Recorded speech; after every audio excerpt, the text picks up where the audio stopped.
All right. All right. So now we're going to get into one of the main one of the main prophecies are that's happening right now, because one of the other things that's happening and we're I can attest to this because actually so we're gonna get Zephaniah chapter 1, because this is a prophecy that's it's coming to pass as we speak. All right, this is Zephaniah.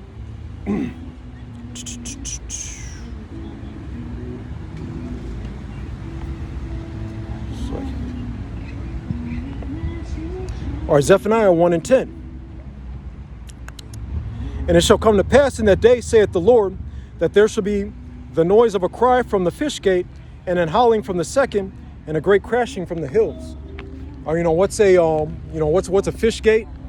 That's a that can in modern day terms that can be like a that's like a supermarket. Kind of reminds me like one visual picture. There's this one Moab spot down about a mile from where I stay at, and they sell the fish on ice and all that. But it's a marketplace. Because the marketplaces they're reliable.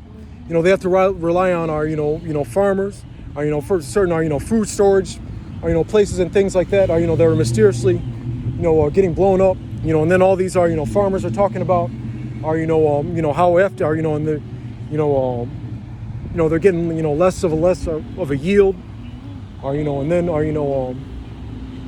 another thing I want to do like mention, I think when Isaac gave Esau that blessing, like I think the Hebrew word for dew is I think it was a pile, and I was reading like the commentary, and it was saying that part of Esau, the so-called white man's blessing, as far as the sword, but also the dew of heaven from above. And when they were talking about the commentary about the dew of heaven from above, it mentioned that particular and I saw this in the blue letter. It was saying that it has to do with like the vegetation. So the Heavenly Father, he gave this devil control over that's part of the food supply. So he's he has the authority to make these things come to pass. And that's what he's doing to further the agenda. As far as population control. He's basically long story short, he's the Lord's whipping stick.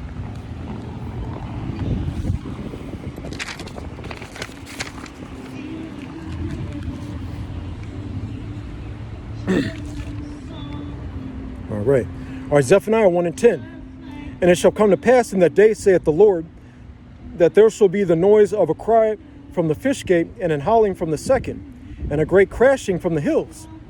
Howl, ye inhabitants of Maktesh, for all the merchant people are cut down, all they that bear silver are cut off. All right. So what's it talking about? Howl, ye inhabitants, of Maktesh. All right. So in the ancient world, Maktesh was this it's basically another nickname, another slang for America, Babylon the Great. Because it's also called Egypt, Assyria, Rome. The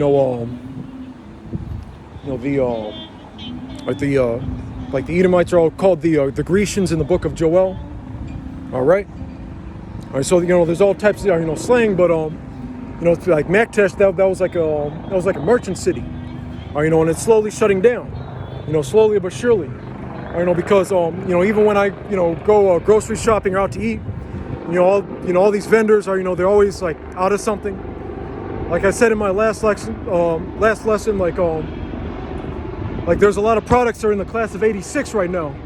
Those of you in the food service industry get that, because like '86 means they're like out of something, or it's like done with for a certain amount of time. And all these are food trucks are they're not as reliable. They're always like not having out of things for like weeks on end. or like they have to cut corners and get like certain stores have to get like cheaper products, or and things like that. So that's coming to pass.